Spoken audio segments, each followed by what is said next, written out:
வணக்கம். நான் உங்கள் கவி. வாங்க இன்றைய கதை படிக்கலாம்.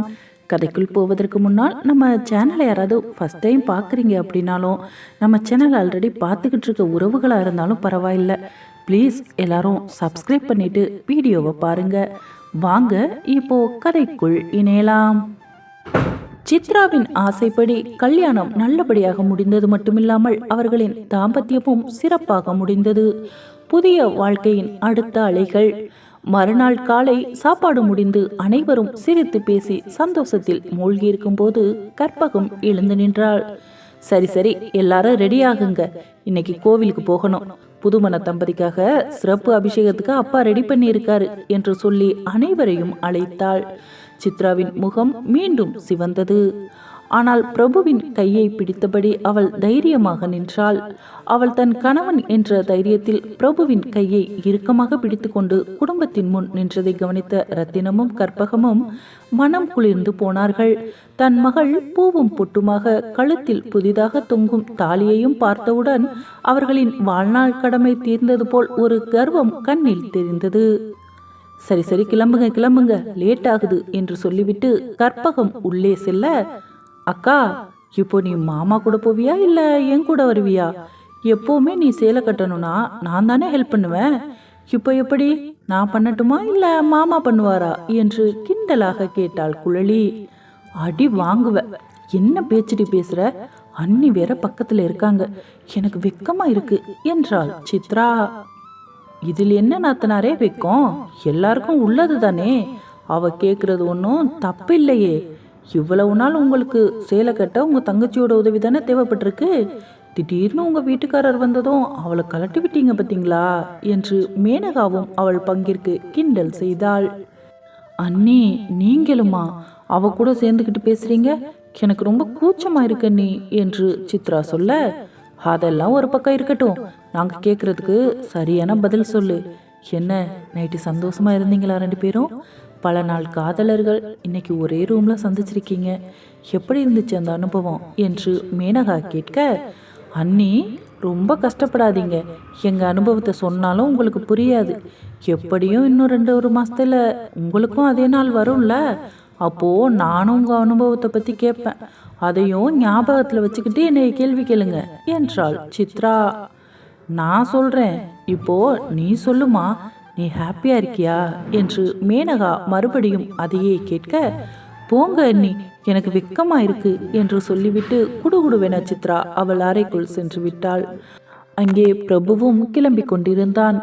என்னங்க, நான் இதே சேலையில வரவா இல்ல வேற சேலை உடுத்திக்கவா என்று சித்ரா கேட்க, எனக்கு நீ சேலை உடுத்தலைனாலும் பிரச்சனை இல்லை சித்ரா என்றான் அவன். ஐயோ, என்ன பேச்சு பேசுறீங்க? நம்ம இப்போ கோவிலுக்கு போறோம், அங்கதான் அவங்க 2 பேரும் கிண்டல் பண்றாங்கன்னு இங்கே வந்தா நீங்களுமா என்றாள் அவள். யாரு, குழலியும் மேனகாவும் உன்னை கிண்டல் பண்றாங்களா? என்ன சொல்றாங்க அவங்க என்றான் அவன். நம்ம சந்தோஷமா இருந்தோமா என்னன்னு நோண்டி நோண்டி கேள்வி கேட்குறாங்க. இதுக்கு எப்படி நான் பதில் சொல்றது? நானும் பெண் தானே, எனக்கும் வெக்கமா இருக்காதா? அதனால தான் நான் உள்ள ஓடி வந்துட்டேன். குழலி தான் எப்பவும் எனக்கு புடவை கட்டி விடுவா. இன்னைக்கு மாமா கட்டுவாரா நான் கட்டுவேனான்னு அவளும் சேர்ந்துக்கிட்டு கிண்டல் பண்றாங்க என்றாள் சித்ரா. அப்படியா, உனக்கு சேலை கட்ட தெரியாதா என்ன என்றான் பிரபு. கட்ட தெரியுங்க, இந்த சேலையில மடிப்பு எடுத்து விடுறது, பின்னு வைக்கிறது, இந்த மாதிரி அவ எனக்கு உதவி செய்வா, அதைத்தான் கேட்டா என்று சித்ரா சொல்ல, அதனால என்ன சித்ரா, இனிமே உனக்கு புடவை மடிப்பு எடுக்கிறதெல்லாம் நானே பார்த்துக்கிறேன்.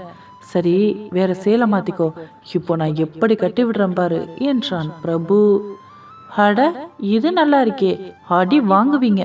நம்ம இப்போ கோவிலுக்கு போறதுனால உங்க நுனிவிரல் கூட என் மேல படக்கூடாது என்றாள் சித்ரா. அது எப்படி டி பொண்டாட்டி, நுனிவிரல் படாம உன்னை அவ்வளவு தூரம் கூட்டிட்டு போறது? உன்னைய தொட்டு பேசுறதுக்கெல்லாம் சாமி ஒன்றும் தப்பா நினைச்சுக்க மாட்டாங்க, தொடுறதுனால எதுவும் தீட்டாயிடுமாடி என்று பிரபு கேட்க, பிரபுவின் பேச்சை கேட்டதும் சித்ரா அவனை ஒரு பார்வை பார்த்தாள். பேசுறத பாருங்க, நான் என்ன சொன்னேன், நீங்க சொல்றது என்ன என்று மெதுவாக சிரித்தாள். சரி சரி, கோவிலுக்கு போறோம், இப்படி சிரிச்ச முகத்தோட போனா சாமியும் சந்தோஷப்படுவார் என்று சொல்லி அவன் அலமாரியில் இருந்து ஒரு எளிய நிற சேலையை எடுத்து கொடுத்தான். இதையே கட்டிக்கோ, உனக்கு ரொம்ப அழகா இருக்கும் என்றான் பிரபு. சித்ரா சேலையை வாங்கி கொண்டு நீங்க வெளியேறுங்க, நான் மாத்திக்கிட்டு வரேன் என்றாள். இது என்னடி வம்பா போச்சு? என் பொண்டாட்டி புடவை மாத்திரா, நான் என் ரூம்ல இருக்கேன். இதுல யார் தப்பா நினைக்கிறதுக்கு இருக்காங்க? நான் உன்னை எதுவும் பண்ண மாட்டேன். நீ சேலையை மாத்திட்டு வா, நான் வேணும்னா திரும்பி உட்கார்ந்துக்கிறேன் என்றான் பிரபு. நம்பி கட்டலாமா என்று சித்ரா கேட்க, தாராளமா நம்பலாம் என்றான் அவன். இருந்தாலும் உங்களை என்னால நம்ப முடியாது, நீங்க வெளியிலேயே நில்லுங்க, நான் கட்டிட்டு வர்றேன் என்று சொல்லிவிட்டு உள்ளே சென்றாள் சித்ரா. சில நிமிடங்களில் அவள் வெளியே வந்தபோது அவளை பார்த்த பிரபுவின் முகத்தில் தானாகவே ஒரு புன்னகை வந்தது. எளிமையான சேலைதான், முகத்தில் நாணம் கலந்த அமைதி.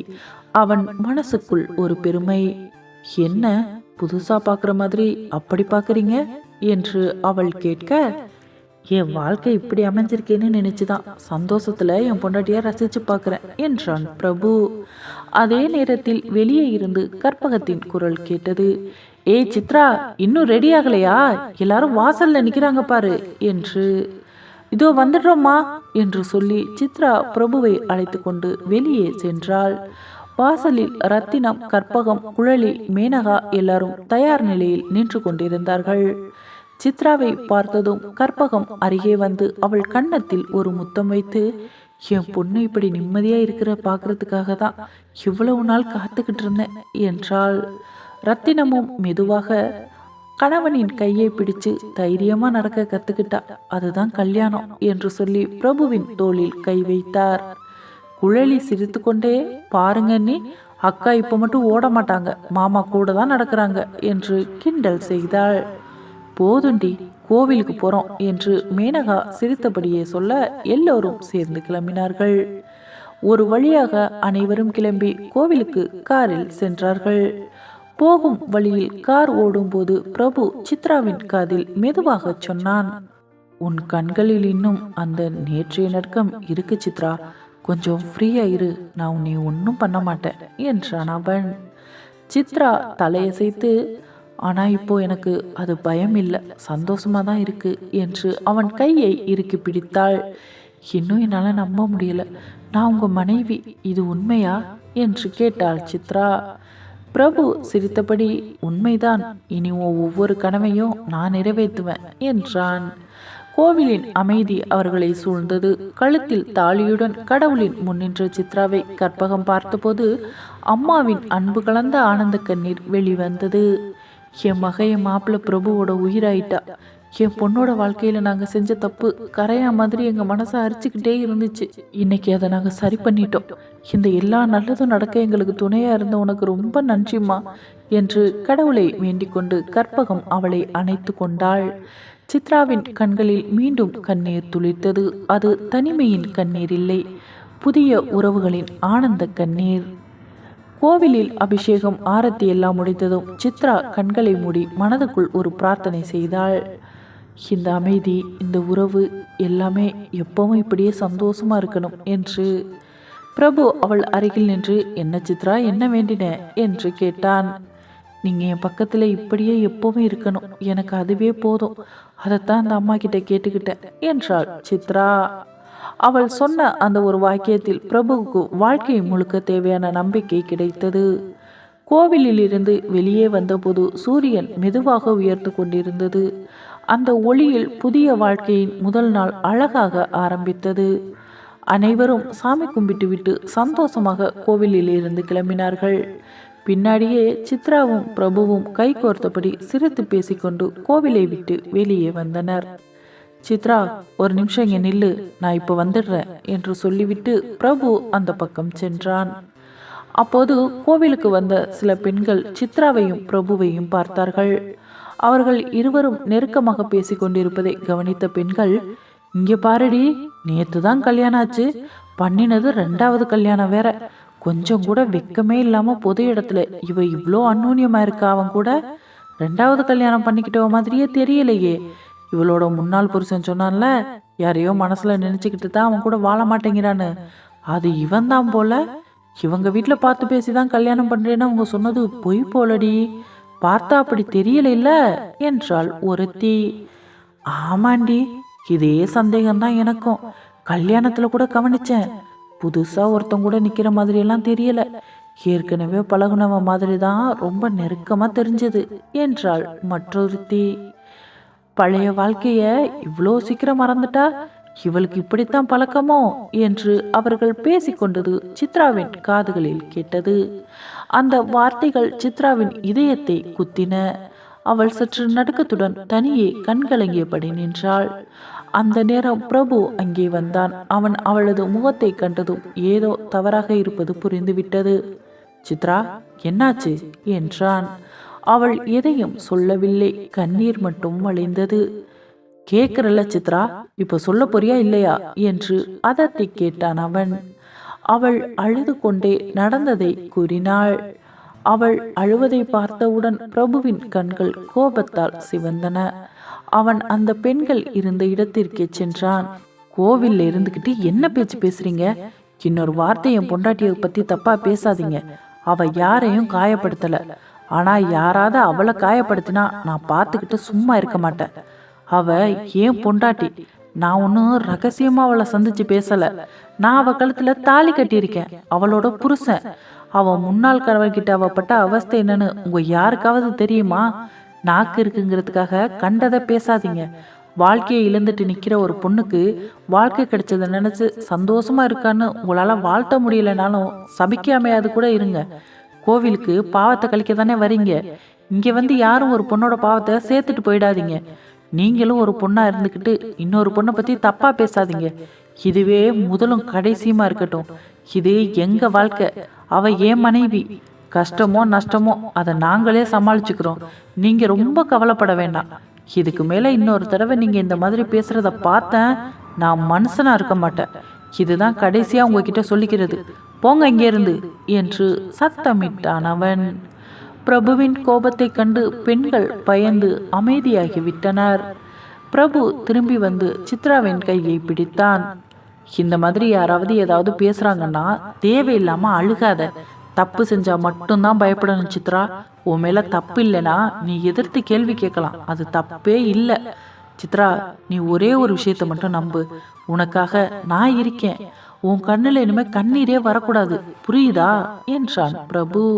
அந்த வார்த்தையை கேட்டவுடனே அவள் மனதில் இருந்த அச்சமும் வருத்தமும் எல்லாம் தானாக கரைந்தது. அவள் அவனிடம் சாய்ந்து மெதுவாக சொன்னாள், இதுதான் என் வாழ்க்கையில நான் எதிர்பார்த்த அந்த பாதுகாப்புங்க என்றாள் அவள். பிறகு பிரபு அவளை தழுவி, இனி அதை நான் தினமும் தருகிறேன் என்றான் அவன்.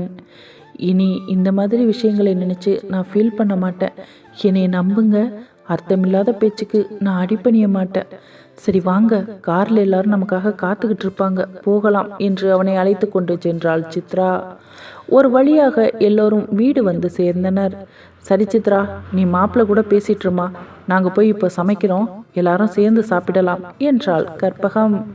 சரிம்மா என்று சித்ரா சொல்லும் முன்பு குழலி சித்ராவை இழுத்து கொண்டு போய், அக்கா, வீட்டில் இன்னைக்கு உன் சமையல் தான், உன் கையால் சாப்பிடத்தான் மாமா ரொம்ப ஆசைப்படுவார் என்று சிரித்தாள். அதுவும் சரிதான் என்று கற்பகம் சொல்ல சித்ரா வெட்கப்பட்டாலும் சமைப்பதற்கு முன் வந்தாள். சமையலறையில் கற்பகமும் மேனகாவும் சேர்ந்து சித்ராவிற்கு உதவினர். சமைக்கும் போது கிண்டலும் கேலியுமாக கிச்சன் கலகலப்பாக இருந்தது. கொஞ்ச நாளைக்கு தானேமா நான் இங்கே இருப்பேன், அதுக்கப்புறம் நான் அவர் கூட போயிடுவேன்ல என்று சித்ரா சோகமாக சொன்னாள். எப்போவும் நீ இங்கே இரு சித்ரா, இது ஓ வீடுமா என்று கற்பகம் சொன்னாள். அந்த வார்த்தை சித்ராவின் இதயத்தை மலரச் செய்தன. ஒரு வழியாக மதிய விருந்து தடபுடலாக முடிந்தது. அனைவரும் உட்கார்ந்து பேசி கொண்டிருக்கும் போது, சரிங்க மாமா, நாங்கள் எங்கள் வீட்டுக்கு எப்போ போகலாம் என்று பிரபு பேச்சை ஆரம்பித்தான். போகலாம் மாப்பிள்ள, அதுக்கு என்ன அவசரம், இதுவும் உங்க வீடு தானே என்றார் ரத்தினம். ஆமா, இதுவும் என் வீடு தான். இருந்தாலும் நாங்கள் எப்போ போகலான்னு தெரிஞ்சுக்கிட்டா அதுக்கேற்ற மாதிரி நான் பிளான் பண்ணிக்குவேன், அதனால தான் கேட்டேன் என்று பிரபு சொல்ல, நீ என்னம்மா சித்ரா பேசாம இருக்க, மாப்பிள்ளை வீட்டுக்கு போகணுங்கிறாரு, நீ இங்கேயே இருக்கலாம்னு சொல்ல வேண்டியது தானே என்றாள் கற்பகம். இல்லம்மா, அவருக்கு அங்கே போகணும்னு தான் ஆசை. அவர் ஆசைக்கு நான் குறுக்க நிக்கல. நாளைக்கே போக சொன்னாலும் அவர் சந்தோஷமா கிளம்பி போவார்மா என்றாள் அவள். ஏன் மாப்பிள்ள, இந்த வீட்டில் உங்களுக்கு ஏதாவது குறையா என்றாள் கற்பகம். சிச்சி, குறையெல்லாம் ஒன்றும் இல்லைத்த. ஆஃபீஸ் சம்மந்தமான ஃபைல் எல்லாம் அங்கே தான் இருக்குது. அதனால தான் கேட்டேன். ஏற்கனவே நிறைய லீவ் போட்டாச்சு. அதான் ஆஃபீஸ்க்கு போகலான்னு இருக்கேன் என்றான் அவன். இப்போ அதுக்கு என்ன மாப்பிள்ள அவசரம்? இன்னொரு வாரம் லீவ் எடுத்துக்கோங்க. அதுக்கப்புறம் பொறுமையாக ஆஃபீஸ் போகலாம் என்றார் ரத்தினம். கேட்கணுமாம்மா என்றான் பிரபு.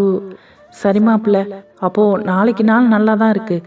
நீங்கள் வேணும்னா அங்கே போய் சாஸ்திரத்துக்கு ஒரு பால் காய்ச்சிட்டு எப்பவும் போல் அங்கேயே இருக்கலாம். நாளைக்கு அதுக்கு நான் ரெடி பண்ணுறேன் மாப்பிள்ள. நீங்கள் என்ன ஊர் விட்டு ஊராக போக போகிறீங்க? இங்கே தானே பக்கத்தில் இருக்கீங்க. ஒன்றும் பிரச்சனை இல்லை, ரெடி பண்ணிடலாம் என்றாள் கற்பகம். சரிங்க அத்தை என்று பேசிக்கொண்டிருந்தார்கள் அனைவரும். ஆமாம், அப்படியே நாங்களும் கிளம்பணும் என்று வேலு சொல்ல, என்னப்பா எல்லாரும் ஒரே நேரத்தில் கிளம்பணும்னு சொல்கிறீங்க? எல்லாரும் போயிட்டா வீடே விரிச்சோன்னு போயிடுமே என்றாள் கற்பகம். இந்த கதையை பற்றி நீங்கள் என்ன நினைக்கிறீங்கன்னு கண்டிப்பாக கமெண்ட்டில் சொல்லுங்கள். பொறுத்திருந்து நாளை பார்ப்போம். நன்றி, வணக்கம்.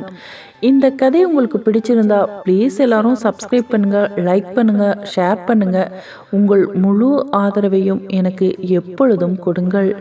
நிறைய பேர் வீடியோ பார்க்குறீங்க, ஆனால் சப்ஸ்கிரைப் மட்டும் பண்ண மாட்டேங்கிறீங்க. என்ன காரணம்னு எனக்கு தெரியல. ப்ளீஸ் எல்லோரும் சப்ஸ்கிரைப் பண்ணிவிட்டு வீடியோவை பாருங்கள். நன்றி.